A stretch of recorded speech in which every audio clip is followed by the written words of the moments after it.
of course. violent. Right. It's all violent. I don't mean, know. yeah, it's all. I mean, someone smashes your windshield. That's not violent. I don't know. 9:32. Let's switch gears. Go back to a road we were driving on a little bit ago with the Small Business Administration, and bring Ken Luhana, the SBA. Good morning, Ken. I can. Chris. Just, I guess, real quick, I got the numbers, and we all know that the well is dried up, but just locally, what are you advising small businesses in terms of whether or not they should still apply for these Paycheck Protection Program loans? Well, we're somewhat anticipating that the $250 billion would be addressed within Congress in the near day or two. My understanding is Congress convenes tomorrow, April 20th, and so at that point in time, they're going to have some discussion relative to the $250 billion package. There are some debates right now going on as to the use of those funding, but for the most part, the majority of it will probably be going to the PPP program for disaster relief again. The advice I like to give out to the community is continue on, meet up with your banker, discuss your issues with the banker. Some banks have informed me that they are still taking applications. However, these are going to be completed applications, so make sure that you complete your application before submitting it over to the lender. Incomplete applications are probably not going to get through the system. The other thing also is that should that run out, we're looking at the possibility of having our additional funding in our EIDL program, which does not expire until the end of the year. So that's another option that they can look into sometime in the future. So immediately, I think the concerns that people are looking at is the PPP program and trying to get advantage of it. I kind of did some numbers, and I was looking at this and projecting probably within a week or two that money would run out again. So my advice to them is get your documentation in order, put a complete package together, and work with your local lenders here in Guam. There was 508 businesses that were able to secure a part of that $102 million before the funding ran out. Are you aware of how many other applications are pending? From my understanding, there's a lot more applications in each lending institution. Some of them have said they've got hundreds of applications. Some of them have said that they're still trickling in, and I still continue to had calls even after the closure of the program. I've had calls from other companies, other businesses out there that are just now hearing about the program. Wow! And so it kind of goes beyond that. So the ones who are pretty savvy and business owners who really need the money, they are the first ones in line. Others are probably not attuned to what's going on within the media or within their business surroundings, and those are the folks that are kind of left behind in the whole process, unfortunately. Mm-hmm. What about, there was a letter by Senator Sabina Flores, and she was mentioning that there were businesses that applied for the PPP. They turned in all the documents. They got everything that was required of them, but then they were told that they were just never submitted to the SBA. Have you been getting complaints regarding this? Yeah, again, depends on what you're one of the 100, and yet you're incomplete. You may have to go at the end of the line because again, they're not going to spend a lot of time working on your application if it's incomplete. And they don't have time to contact you and say, "Hey, Chris, you're missing your financial information." No, but her letter was that they were told that their application was in good order, that it was good to go, but it just wasn't turned in to SBA. That it wasn't turned into. Yeah, and were later informed that their applications were never submitted to the SBA. I can send you a copy of the letter too, Ken, if you want. Okay. Yeah. Well, then I would suggest that the company or the business applicant have to address that personally with their lending institution because that sounds like their problem. That's who they bank with, and that's where the services come from. Well, it kind of sounds like, Ken, that you're saying that people are having a problem in completing this application. Is it pretty extensive, or what are to your knowledge, what parts are people not completing and having a problem with? Well, the biggest concern that everyone should have in the PPP program. I mean, the application's pretty much simple. It's similar to what the bank's requirements are. So it's not as if they've never been down that road before. The key there is when they talk about forgiveness, This is the PPP program forgiveness. The assumption out there in the community that we're going to put my application in and I'll be forgiven. Well, it goes beyond that, because of the fact that you have to show evidence to the lending institution and to SBA that you actually did utilize that money. Those funds were actually going towards the payroll. You either rehired people or you brought them up to brought your workforce levels up to the same that it was prior to February 15th. Now, again, using an example, if I had 10 employees prior to February 15th and I had to downsize, just keep 5, and then I apply for, showing my payroll up to 10, when I get those funds, I should be able to bring back those 5 individuals or rehire 5 new individuals. Now, if you don't demonstrate that to the bank and to the SBA, then it's not 100% forgiveness. It's now 50% forgiveness. And the other 50% becomes a loan. And so they have to look at that and take that in consideration, because, again, those are, they have to submit the documentation to prove that they actually use the funds for that purpose.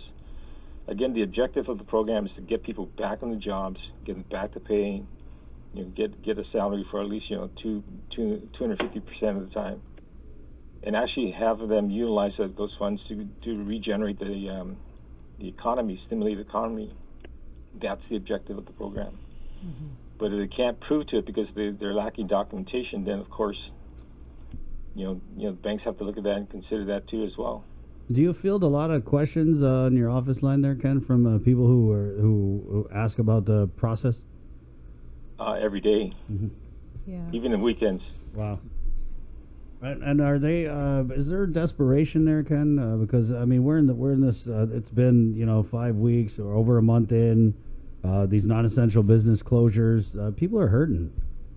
Yes, I can see it. I can actually hear their expressions, their voices on the phone when they discuss it with me, and I understand where they're coming from, because the business is the lifeline of any economy, and if we don't take care of that lifeline, then everything else fails.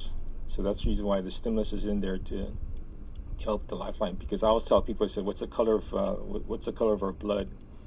It's red. But what's the color of the blood of the business? It's green. It's cash. If they don't have that, they're generating the economy. Then nothing. Then we're not going to survive. And what was the response? I'm sure you rub elbows with a lot of business people when the money dried up. Well, it was kind of disheartening at first, because of the fact that a lot of people weren't able to get afford the opportunity to submit their application in. But keep in mind that we initiated from the get-go. Once this CARES Act was passed in March 27th, and the program for the PPP opened in April 3rd, it was indicated there that this was on a first-come, first-served basis. Mm-hmm. And the fact that it was first come, first served, the assumption out there in the community is that they set aside $1 billion for Guam, or they set aside a couple $1 million for Guam. That was not the case, because all 50 states, plus the U.S. territories, Guam, CNMI, American Samoa, Puerto Rico, Virgin Islands, were all thrown into this clump of money and said, okay, whoever comes in there from that front door, the first one to be entertained. Yeah, but wasn't the website down? That was for their EDIL program. Okay. Yeah. Is the EIDL is the money ran dry for that as well? Correct. Okay, so it's for both programs. Okay, I just want to clarify. And what is the new amount that Congress is looking at? They're proposing $250 billion. And that's also going to be first come, first serve. Yes. And then so how it works, Ken, correct me if I'm wrong, is it's a big pot, and then the states get theirs, and then the territories get their part? No, it's just one pot coming out of Treasury, yes. So fill out your application. You guys better be ready to press. Application should be done. Call your party at the bank. I've had some conversations this morning, prior to you calling over, and the message I've been, relaying to them is that, complete your application, talk to the lender that you can, and if these lenders are telling you they can't help you, go to another one. We have 7 on Guam. Mm-hmm. You can select from. Right. You get the 5 FDIC banks and 2 credit unions. You got Coast 360, Community First, Bank of Guam, Bank of Hawaii, First Hawaiian Bank, ANZ Bank, and Bank Pacific that can actually help you. If one bank doesn't help you, then go to the next and go to the next until you Just find keep going, someone right. who opens the door to you. Right. But Ken, just go. Ken, so we had, what was it, 508 businesses that got these loans? Business and nonprofit organizations. Right. So how many more do you anticipate will need these loans if we have hundreds of apps on waiting? Well, we have 3,000 plus businesses here in Guam, Oh my gosh, that's a lot. and they're all affected because of the virus situation. Mm-hmm. 500 is just a drop in the bucket. Wow. But imagine back in the mainland, if we're looking at a particular state, in California, one day California submitted 700,000 applications, which is the reason why our system went down at one time. Right. Mhm. Right. And so it's just not Guam that's going to get a fair share. Yeah. You have to go there and compete with everybody throughout the world, throughout the nation there. Well, great. So apply now. Yeah. Or apply yesterday. Well, prepare your application, Right. talk with the lender. Yeah. Because again, some lenders are willing to take it in, some people are not. So talk to the ones who are willing to take in the applications.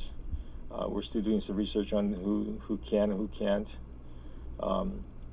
But these are your lenders. These are the folks that you talk to on a regular basis. If you're doing business transactions, Mm-hmm. you go into the bank, you do deposit relationships, checking accounts, savings accounts, you open up lines of credits, you get loans.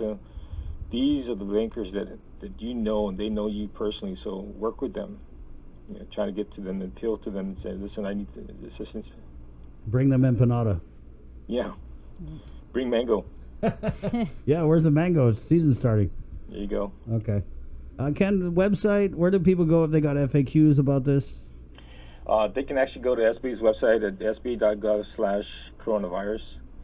That would identify the two programs, the IDL as well as PPP. Or they can go into the U.S. Treasury's homepage. Just Google U.S. Treasury, and there's a 4-page PPP application there, as well as fact sheet information. So those are the two sites I would recommend that you go to.